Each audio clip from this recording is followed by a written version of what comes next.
Buying an Anbernic is a little bit like picking up a sandwich at a buffet. By the time you've committed to the tuna, they've already brought out 3 fresh trays of ham. So it was with some trepidation that I picked up the Anbernic RG DS, costing $135, delivered to the UK. This was my own money, roughly about £100, and I'm sure had it been sent for review by Anbernic, it would have come with a little note saying, "Please be gentle, we're trying our best." This was a retail purchase made during what I can only describe as the worst possible time to buy this device, which was approximately 3 days after every major reviewer on YouTube had declared it an unmitigated disaster. The launch coverage was, to put it mildly, apocalyptic. Screens desyncing at 40 Hz, 3-frame lag between displays, reviewers physically recoiling from the device as though it had personally offended their ancestors. And there I was, reading all of this carnage, nodding along, thinking, yeah, that seems reasonable, and then clicking on the purchase button anyway.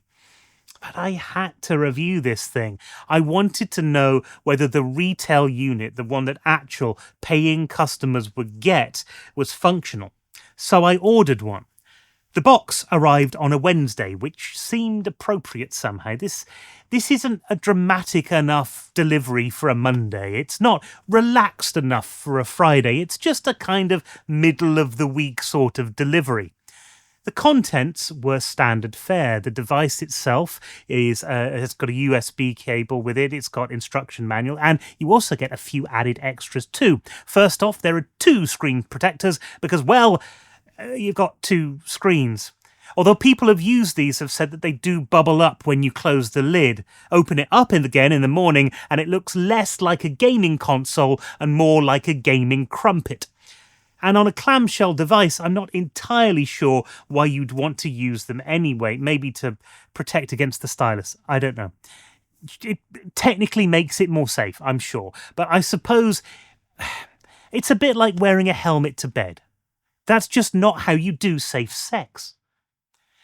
It also comes with a wrist strap as well, which I thought was quite a nice idea, and you get a stylus. Now, I'm not overly enamoured with the stylus. It's functional, but it feels a bit thick, and the screen isn't as responsive as the original hardware. Honestly, it's a bit like picking your nose.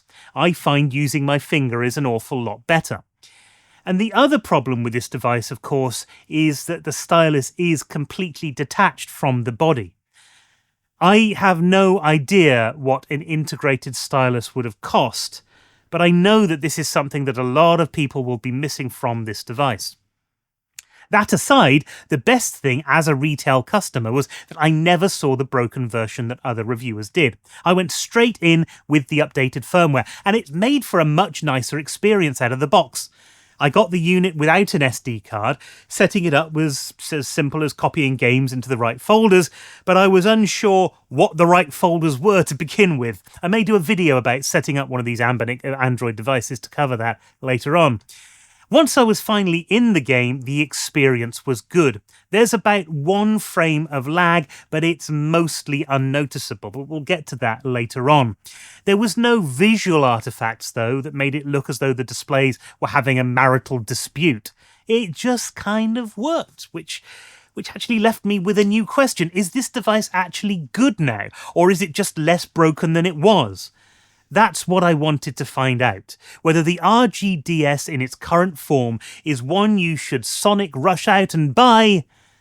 Oh, look, it's Christmas, all right? I'm tired. I just need a bloody holiday. Okay, all right. How about this? Is the new Anbernic RGDS something to get your Anbernickers in a twist, or is it all stylus over substance?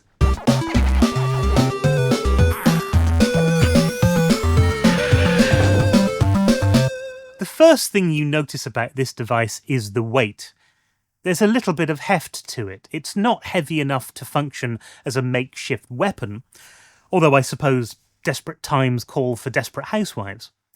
It's around the same weight, size and shape and design as the original Nintendo DSi XL. The hinge mechanism is actually pretty impressive. Budget clamshells tend to fall into one of 2 categories. The hinges are floppy to the point of uselessness, or they're so tight that you need both hands and a prayer to open the thing. This one sits on the far end of the religious spectrum. You do need 2 hands to open it, and it's incredibly stiff. However, that's because this thing stays exactly where you put it. So for the first time, you can have a Nintendo DS experience with the screen in whatever position you want it to be in.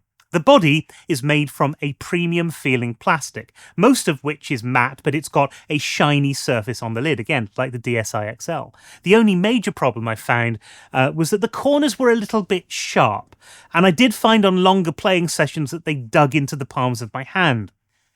But Anbernic have decided that right angles build character. When you start to look at the controls, the first thing I noticed there was the shoulder buttons, because they stick out. These are small, they're a little bit wobbly, they are aggressively loud. They're responsive, but it just feels a little bit cheap in a unit that actually overall has a much nicer build quality. Opening the unit up, and you can see how much they've tried to make the experience feel exactly like the Nintendo DS one. The D-pad has quite a low profile. It sits quite low on the body, much like the original. Although this has less of a clicky feel, and it's not quite as premium as the original, although it does work very well. And you're able to perform the Kirby pancake test as if it's Shrove Tuesday.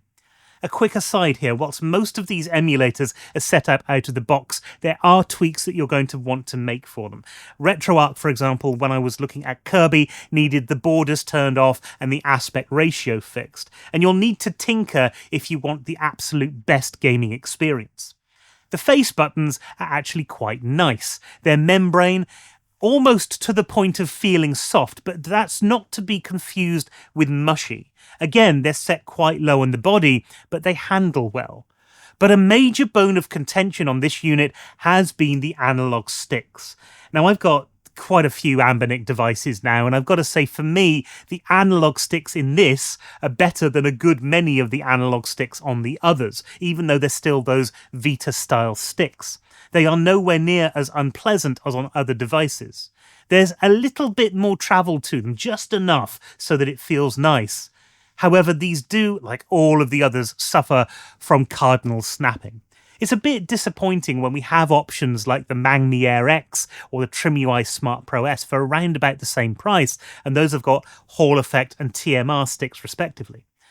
Several reviewers have said that they're quite slick and glossy, and that meant that their thumbs actually fell off the sticks when in use. Luckily for me, I didn't seem to have that problem. I either have very sticky fingers or concave thumbs, but I found these good enough to use for the few systems that you would want to actually use them for. The thing to remember is that this is a budget Anbernic device, and it feels like a budget Anbernic device.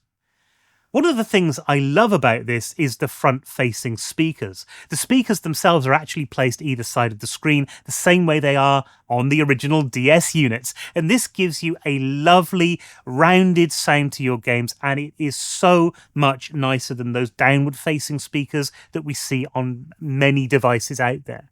You also have a 35mm headphone jack here and Bluetooth. So all of your audio bases are covered.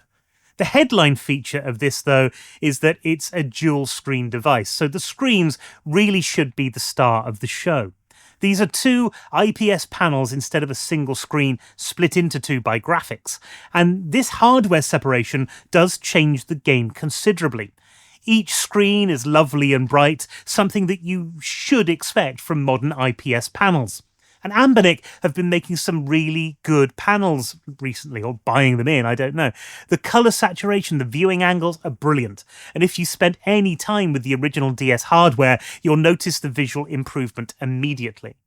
Unfortunately, I did notice some light bleed on both of the screens, and the housing has a little bit of give to them. This is going to be fine for adult entertainment. No, not like that, madam. It's going to be fine if you are an adult, but if you're planning on giving this to a child, then perhaps it's a compromise too far. But the big talking point has been focused on the screen resolution. These run at 640 by 480, and the original DS outputs at 256 by 192. That's a 2.5 times upscale, which for anybody who cares about pixel accuracy is as welcome as a wet sock on a long commute. This should result in slightly soft images with occasional shimmering, but the stock firmware has mitigated that by enabling shaders by default. This all but solves the screen problem, and if you're just playing casually, you likely won't notice it at all. The thing is, I was expecting this to be really bad because absolutely all of the detractors for this device have mentioned that the lack of integer scaling, and that being a really big reason as to why they're not going to get it in the first place. And you know what? I think they're wrong. I think it's fantastic, and it should be noted that this screen size is actually very good for every other console that you're going to want to play. Which kind of brings us on to the question of performance. Now, if you're going to play RPGs, puzzle games, something turn-based, you're not going to have a problem here at all. Even my favourite games, platformers, driving games, a few action things, none of those seem to have immediate perceptible lag. So I tested this with a few games that really pushed that to the limit. And we need to be aware of what to expect from Android anyway, because it already has about 4 frames of input lag. That's just what we should call, I suppose, the Android tax from now on. Now, I've tested this on the Thor and the Magic X040, but unless you put this side by side with the original hardware, you don't notice it. On the RG DS, you do get 1 frame of desync between the 2 screens, but that seems to be comparable to the experience on the Magic X040. Now, I believe this is something that Gamma has sorted out, but this video isn't about adopting a new operating system. This is about your experience out of the box. I know that that is going to put some people off, and I know that possibly Gamma OS is the thing that's going to solve that. I can understand why you might be put off by this. If you want the purest DS experience, you still have to have that original hardware. But the extra frame of lag on the RG DS just didn't bother me at all.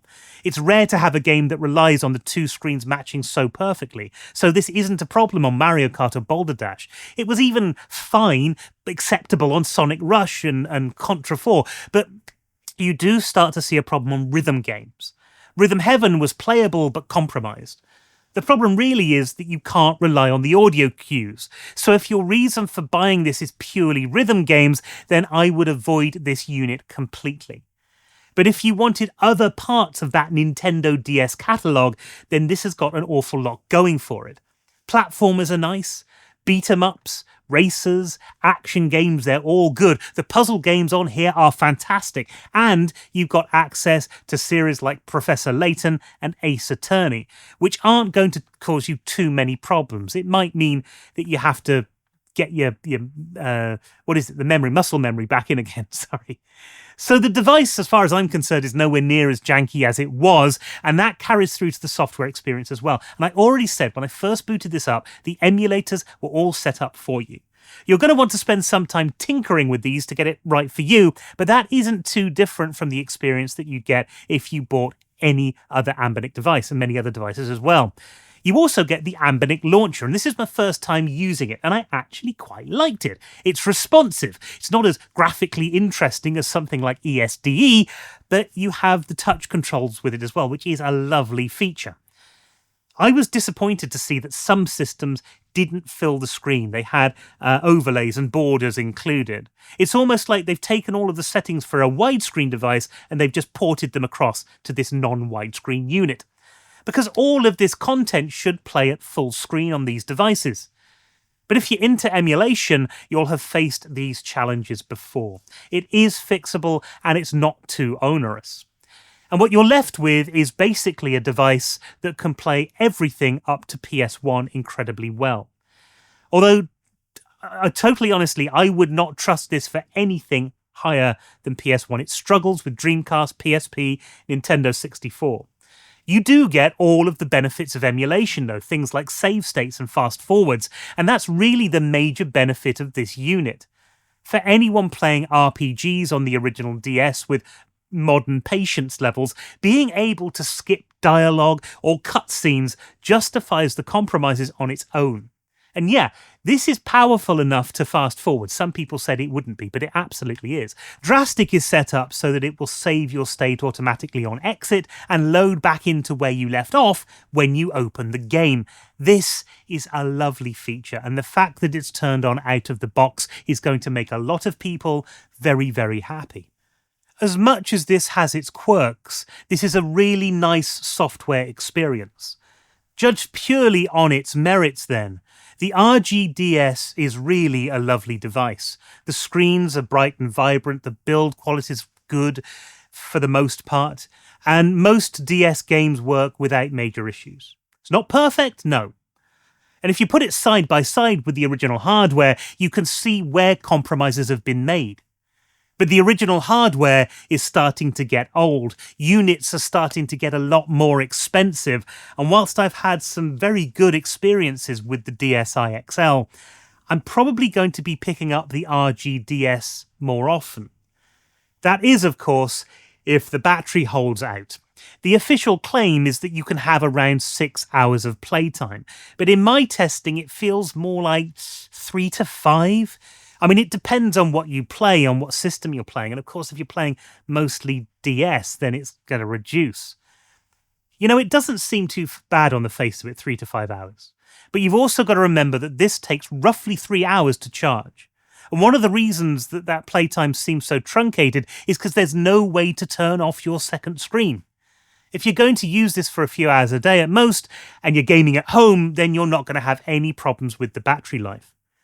But if you plan to be out and about, out on the road, if you've got limited charging options, then this could cause battery anxiety as you slowly see it draining away. And you know what? I'm not sure really where this leaves us. Because after using this for a bit, I actually really like it. It's a lovely device. It feels nice to hold until the things dig in a little bit. I like the form factor. I like the experience of using it. It's different having the original hardware, but it's also a comparable experience, not a flawed one. Having said that, I'm not sure that I would make a general recommendation to pick up this console. It needs a little bit of thought, it needs a little bit of research, and you need to be comfortable with the limits of emulation. But if that's fine for you, and if you decide to get this anyway, I think that you are going to have a really good experience with this. That's what I think anyway, and I would love to know what you think in the comments below. I know this is divided opinion, and I know that as more people are getting these units, more people are saying, actually, this is pretty good. But anyway, whilst you're down in the comments, if you wouldn't mind subscribing and leaving a like, that would be most appreciated. And of course, until next time, thank you ever so much for watching the video.